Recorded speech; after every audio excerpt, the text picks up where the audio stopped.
Nosotros creemos como cristianos en algo, de que Dios tiene el gobierno y la soberanía y está bajo control de todo.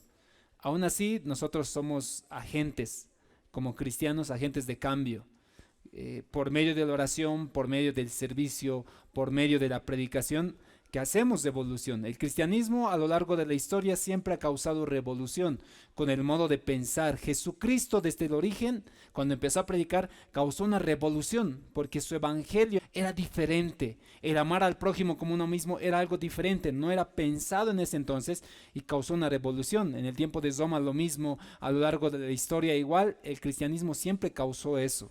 Hoy, mis hermanos, vamos a continuar con la serie de prédicas de leche espiritual, Hebreos capítulo 6, busquen en sus Biblias. Hoy vamos a ingresar está en el pasaje en el capítulo 6, en el capítulo 5, versículo 12, nos exhorta algo. Dice, porque debiendo ser ya maestros después de tanto tiempo, tenéis necesidad de que se les vuelva a enseñar cuáles son los primeros rudimentos de las palabras de Dios, y habéis llegado a ser tales que tenéis necesidad de leche y no de alimento sólido. Y todo aquel que participa de la leche es inexperto en la palabra de justicia porque es niño. Porque el alimento sólido es para los que han alcanzado madurez, para los que por el uso tienen los sentidos ejercitados en el discernimiento del bien y del mal. Por tanto, es lo que vamos a ingresar hoy, capítulo 6, versículo 1. Por tanto, dejando ya los rudimentos de la doctrina de Cristo, vamos adelante a la perfección, no echando otra vez, primero, fundamento del arrepentimiento de obras muertas, la fe en Dios, doctrina de bautismos, imposición de manos, resurrección de muertos y del juicio eterno, y esto haremos si Dios en verdad lo permite. Hoy vamos a ver acerca de la fe en Dios y vamos a ver dos puntos esenciales en esta palabra. La fe y justamente Dios. ¿Quién es el Dios en el cual nosotros creemos? ¿En cuál Dios crees tú, mi hermano? Y la fe. ¿Qué tipo de fe? Recordemos que Satanás tiene cierto poder. Sí, Satanás tiene cierto poder. En el libro de Éxodo encontramos la historia cuando Israel sale de Egipto. Recuerden que está Moisés en el desierto y en el desierto Dios lo encuentra y le dice a Moisés, Moisés, anda a Egipto y saca a mi pueblo. Es lo que Dios le dice a Moisés. Moisés va a Egipto, se va delante del faraón con su hermano Aarón. Cuando dice, ¿de qué manera voy a saber de que tú me estás acompañando? Vas a lanzar tu vara y se va a convertir en serpiente. Y ahí está, y yo estoy ahí. Moisés hace lo que Dios le ordena con Aarón, tira su cayado, se vuelve una serpiente. De pronto los brujos de parte del faraón hacen lo mismo y se convierten también en serpientes, pero dice la palabra de Dios que la vara de Aarón pudo más. Y hacen lo mismo, hacen con la plaga de sangre, hacen lo mismo, Aarón toca con su vara a las aguas del Nilo y se convierten en sangre. Hacen lo mismo con las ranas, pero cuando viene la plaga de los piojos no podían hacer lo mismo y ellos mismos reconocen, esto es dedo de Dios. En la humanidad siempre ha existido esto de lo que es la fe.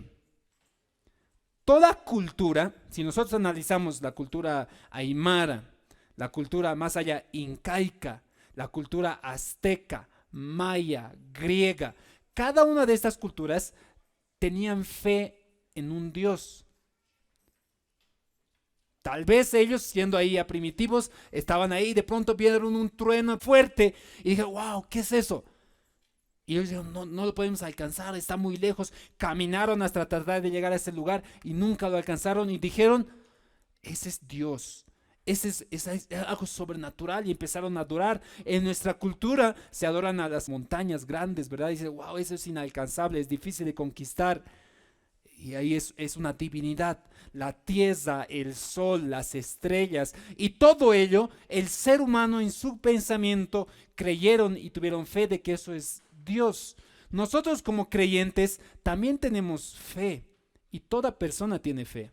Te hago un ejercicio. En este instante tal vez no están todos tus familiares acá. Tus papás, tus hermanos, tus tíos, primos, tus amigos, tus compañeros de trabajo, no están acá, pero están en cierto lugar. Tal vez están en tu casa, tal vez están en su casa. ¿Están vivos? ¿Están con vida? Este instante en el cual tú estás reflexionando y dices, sí, sí están con vida. Eso se llama fe. Dios puso esta medida, esta semilla en cada uno de nosotros para que brote y germine hacia la fe verdadera. La fe en Cristo Jesús. Todo ser humano tiene eso. Pero hay fe que es confundida en el pueblo cristiano y por eso es leche espiritual, la cual nosotros tenemos que distinguir. Cuando nosotros vemos que hay mucha gente que va a las alacitas, acude tal vez a Copacabana, acude tal vez a alguna festividad de alguna virgen o algún santo y llega a consagrar su minibús, su casa, su auto y dice, la virgencita de Copacabana me va a bendecir y le ponen incluso en su minibús, bendecido por la Virgen de Copacabana, es que esta persona tiene fe. Dios puso la fe en el ser humano y el deber de todo creyente es predicar la fe verdadera. Todos tienen una medida de fe, pero no todos tienen la fe correcta. En el libro de Hechos, capítulo 17, versículo 16, Pablo se encuentra en Atenas, una de las culturas, al igual que la cultura hindú, la cultura griega tenía diversidad de dioses. Dios del trueno, Zeus, Dios del sol, Dios de la guerra, Dios del amor, Dios de todo, y para todo tenían dioses. Dice la palabra de Dios en el libro de Hechos capítulo 17, versículo 16. Mientras Pablo les esperaba en Atenas, dice, su espíritu se enardecía viendo la ciudad entregada a la idolatría. ¿Cuántos se han sentido así como Pablo? O sea, están pasando por las salacitas, tal vez ahí por donde hay una feria, pasaron tal vez por el centro, por aquí por el alto tal vez, y de pronto ven a toda la gente ahí comprando sus billetitos, haciéndose sahumar, tú hueles el olor a incienso y te enardece, dice, estos van a ir al infierno. Y Pablo estaba así, se enardecía su espíritu ahí en él y decía, ¿qué estos? Pero ¿cómo van a tener tantos dioses y templos? Y Pablo dice, así que se ponía a discutir en la sinagoga con los judíos y piadosos en la plaza cada día con los que concluían. Pablo tenía una actitud correcta. Nosotros denegamos, pero no hacemos nada.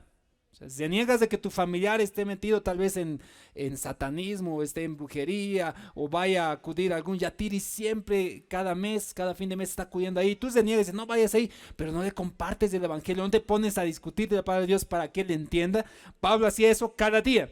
Versículo 18, y algunos filósofos de los epicureos y de los estoicos disputaban con él. Y unos decían, ¿qué querrá decir este palabrero? Como decía algún hermano, le dijeron, ¿qué quisiera decir este pajpaco? Así le estaban diciendo a Pablo, palabrero. Otros parece que es predicador de nuevos dioses, porque les predicaba el evangelio de Jesús y de la resurrección. Tomándole, le trajeron al Areópago. El Areópago, hermanos, era un lugar donde se ponía a grandes personas que disertaban diferentes tipos de pensamiento. Los famosos filósofos como Platón, Aristóteles, Sócrates, se ponían en ese lugar y les ponían a disertar lo que ellos pensaban. La fe, por ejemplo, tenían la doctrina de que nosotros somos todo agua o que somos formados todo de fuego o todo ese tipo de pensamientos los ponían en el Areópago. Y Pablo tuvo ese privilegio de estar en Atenas, la cuna misma de la filosofía griega, y poder disertar del cristianismo sin ningún temor. El verdadero cristiano no debería tener temor de poder conversar acerca de su fe con nadie, ni con un doctor en filosofía o teología o con algún profesional, con nadie, porque Dios te ha dado esa autoridad de poder defender aquello que es verdadero. Pablo decía, si yo no puedo defender la fe en Jesucristo, si yo no puedo defender que Jesucristo resucitó entre los muertos, mi fe es en vano. Si tú no puedes defender eso, si tú no puedes argumentar esa fe, mis hermanos, tu fe es en vana, es hueca. Pablo dice que está en el Areópago, versículo 20, dice, pues traes a nuestros oídos cosas extrañas. Queremos pues saber qué quiere decir esto. Versículo 21, porque todos los atenienses, los extranjeros residentes allí, en ninguna otra cosa se interesaban sino en decir o en oír algo nuevo. Lo que se llama las modas. Las modas siempre han trabajado en la humanidad. Una moda. Y las modas suelen pasar. El cristianismo no es una moda, por si acaso. El cristianismo es un estilo diferente de vivir, es una nueva vida. En cambio, las modas pasan, pero Cristo nunca va a pasar. Cristo siempre es, por eso dice la palabra de Dios, Jesucristo es el mismo de ayer, de hoy y de siempre. Él nunca va a ser una moda, Él es. Pero los griegos decían, oye, está interesante lo que nos dices, y los griegos siempre estaban interesados de escuchar nuevas modas. Versículo 22. Entonces Pablo, puesto en medio del Areópago, el lugar donde se disertaba, dijo: varones atenienses, en todo observo que sois muy religiosos, porque pasando y mirando vuestros santuarios, hallé también un altar en el cual estaba esta inscripción: al Dios no conocido, al que vosotros adoráis, pues sin conocerle es quien yo les anuncio. Grecia era así, tenía Dios del amor, Dios de la guerra, Dios del trueno, Dios del sol, tenía dioses para todo. Al igual que nosotros tenemos diferentes fes. Pero Pablo dice, he visto que tienen dioses para todo. Y los griegos pusieron un altar en donde decía, un espacio vacío, al Dios que no conocemos. Por si ahí nos olvidamos de ese Dios y quién sabe puede hacernos algo. Y pusieron al Dios que no conocemos, al Dios desconocido. Y Pablo dice, de ese Dios es el que yo les quiero hablar, de este Dios verdadero. Pablo empieza a disertar y dice, el Dios que hizo el mundo. Miren, estas son las características del Dios en el cual nosotros, creyentes, adoramos y veneramos, cantamos, alabamos y escuchamos su palabra. El Dios que hizo el mundo y todas las cosas que en él hay, siendo Señor del cielo y de la tierra, y que no habita en templos hechos por manos humanas. Este es nuestro templo. Miren, bonito templo tenemos en Belén. Envidiable, muchas iglesias envidian el templo que tienen en Belén. Pero Dios no habita en templos. Podemos construir un grande templo hermoso, lleno de joyas doradas, poner oro en las paredes y poner cristales, y a pesar de todo eso, Dios no habitaría en un templo, porque a Dios no lo limita un espacio. Dios es espíritu y es verdad, dice la palabra de Dios, y no tiene ni principio ni fin. Él es. Ese es el Dios en el cual creemos, a diferencia de otros dioses hechos de madera. Justamente lo que dice Pablo, dice versículo 25, ni es honrado por manos de hombres, como si necesitase de algo. Dios no necesita nada de ti, mi hermano, pues Él es al quien da Dios todos, o da a todos vida y aliento a todas las cosas. Dios Él es ese espíritu, Él no necesita nada de nosotros. A diferencia, por ejemplo, del dios griego Zeus, necesitaba de la adoración humana. Por eso se hacían construir sus templos.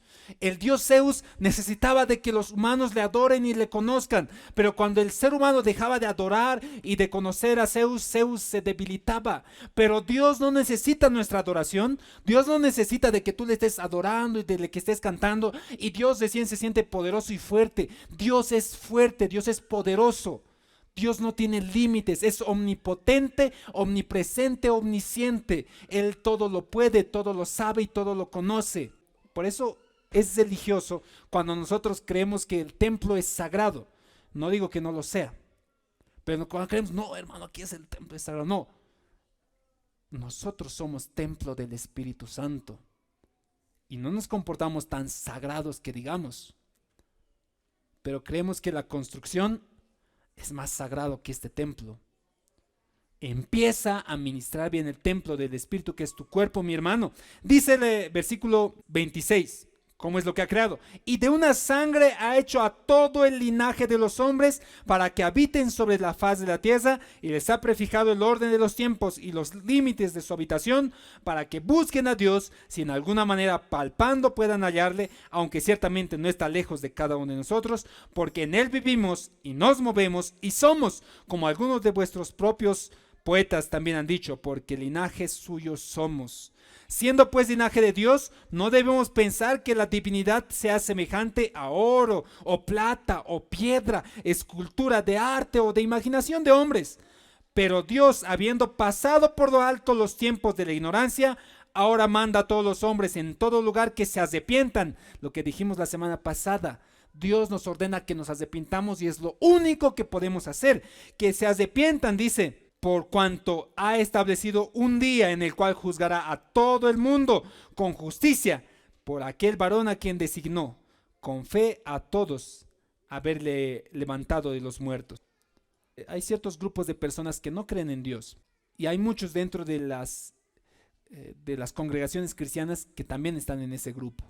¿Te has preguntado alguna vez en cuál Dios crees? Porque a veces no creemos en el Dios correcto. Y te voy explicando un poquito las categorías. Vamos a empezar desde abajo. Aquellos que se llaman escépticos. Los escépticos son ese grupo de personas que no creen en nada, literalmente no creen en nada, dudan de todo, por eso se llaman escépticos. Son un grupo de personas que dicen, ¿crees en Dios? No, no sé si habrá o tal vez no habrá. Y si hay, no sé. O sea, que no crees en Dios. No sé. Dudo de todo. Ese es un escéptico. Pasando ese grupo de los escépticos, vienen los que son los gnósticos. Los gnósticos son aquellos que entienden, viene de conocimiento, entienden de que toda esta creación, todo lo que vemos las montañas, vemos el cielo, las estrellas, vemos a cada uno de nosotros, estudiamos medicina y vemos que nuestro organismo es complejo, pero no creemos que plenamente con certeza de que hay un Dios. Ese es un gnóstico. Dice, estoy seguro de que alguien ha creado esto. No sé si es Dios, no sé si es un extraterrestre, pero hay alguien que está controlando esto. Ese es un gnóstico. Hay algunos que son de ellos. Dicen, sí, yo creo que hay un Diosito, es buenito, me cuida, todo ello. Viene luego un siguiente grupo que también se llaman los ateos. Aquellos que son los más conocidos, los ateos, los que no creen en Dios. No son ni escépticos, no son ni gnósticos, son ateos. Dicen, no creo que haya Dios. El ser humano es la máxima creación, el ser humano es todo lo que puede, es el que ha empezado el inicio, el origen, son los ateos. Luego de este grupo de los ateos vienen los deístas, con D. Deístas. ¿Qué es un deísta? Un deísta es similar al gnóstico. El gnóstico dice si hay alguien. El deísta dice si hay Dios. En esos estamos muchos encajonados. Hay un Dios, pero que no quiere que nos congreguemos en iglesias ni en religiones. Es bueno, pero nos creó y ahí está. No hay que adorarle, no hay que alabarle, no hay que predicar su palabra. Él nos ha creado, hay un Dios. Ese es un deísta. Muchos de nosotros creemos en un Dios deísta. Porque crees que no tienes que congregarte, porque crees que no tienes que predicar la palabra, porque crees que no tienes que obedecer sus mandamientos. Ese es un Dios deísta. Y muchos estamos en ese grupo. Luego de ese grupo vienen los teístas. Teísta es aquel que cree que hay un Dios, ese es ya con T, que hay un Dios, que hay que adorarle, que hay que obedecerle, que hay que enseñar acerca de él. En este grupo de teístas están también los budistas, están los musulmanes, estamos los judíos y están los cristianos también, los teístas. Pero el Dios verdadero en el cual nosotros creemos, justamente aparece en el libro de Juan. Juan capítulo 1, versículo 18. ¿En cuál Dios crees? ¿Te has preguntado eso alguna vez? ¿En qué Dios creo? O sea, yo pensaba que era un mismo Dios en el cual creíamos todos. No, si tú crees en un Dios buenito, Juan capítulo 1, versículo 18. Crees en un Dios buenito, que no te va a castigar, que no tienes que hacer nada, que no tienes que congregarte, que no tienes que bautizarte, que no tienes que hacer discípulos, que no tienes que evangelizar. Eres un deísta más. No eres un cristiano.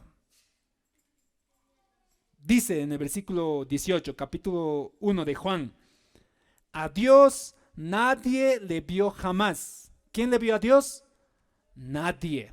O sea, cuando hay alguien que dice, yo le he visto a Dios, estaba en un sueño o estaba y me ha arrebatado y le he visto y era así, de esta manera, son falacias, son mentiras. Dice, a Dios nadie le ha visto.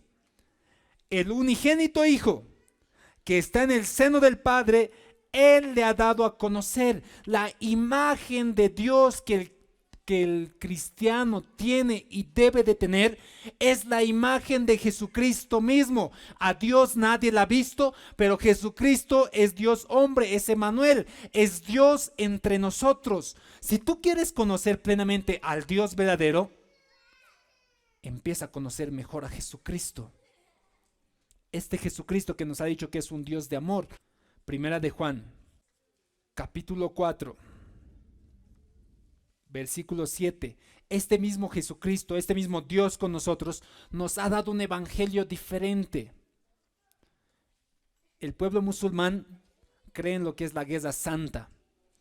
Hubo un tiempo en que la iglesia cristiana creía que tenía que evangelizar a las naciones a base de espada. Pero Jesucristo nunca pensó en eso. Jesucristo pensó en el evangelio del amor. El Dios que nosotros tenemos es Dios de amor. Dice en el capítulo 4, versículo 7, primera de Juan. Dice, amados, amémonos unos a otros, porque el amor es de Dios. Todo aquel que ama es nacido de Dios y conoce a Dios. Hermano, ¿amas a tu prójimo? Esto de amar a tu prójimo no es amas a los que te conviene. No. En otras palabras, la pregunta de amas a tu prójimo es, hermano, ¿amas a todo el mundo? Amas a los que te hacen daño, amas a los que te han hecho mal, amas a los que te han hecho bien, amas a aquel que te ha traicionado, amas a aquel que ha hablado mal contra ti. ¿Lo amas? Dice, el que no ama no ha conocido a Dios, porque Dios es amor. En esto se mostró el amor de Dios para con nosotros, en que Dios envió a su Hijo unigénito al mundo para que vivamos por Él. En esto consiste el amor, no en que nosotros hayamos amado a Dios, sino que Él nos amó a nosotros y envió al Hijo en propiciación por nuestros pecados. Amados, si Dios nos ha amado así, debemos también nosotros amarnos unos a otros. Miren, el mismo pasaje que dice en el libro de Juan que hemos leído hace rato. Nadie ha visto jamás a Dios. Si nosotros amamos o nos amamos unos a otros, Dios permanece en nosotros y su amor se ha perfeccionado en nosotros. En esto conocemos que permanecemos en Él y Él en nosotros, en que nos ha dado ese espíritu de amor. El Dios en el cual nosotros creemos es un Dios de amor. Es ese Dios que se ha presentado en Jesucristo. Si tú quieres conocer a ese Dios verdadero, deja de asistir a asuntos religiosos, empieza a meditar más en la palabra de Dios, busca en los evangelios, entiende quién es Jesucristo y cuál era su mensaje. En ese instante que tú captes cuál es el mensaje de Jesucristo, entiendas quién es Jesucristo, ese instante vas a empezar a conocer verdaderamente quién es ese Dios en el cual la iglesia cristiana cree, en la cual nosotros tenemos fe.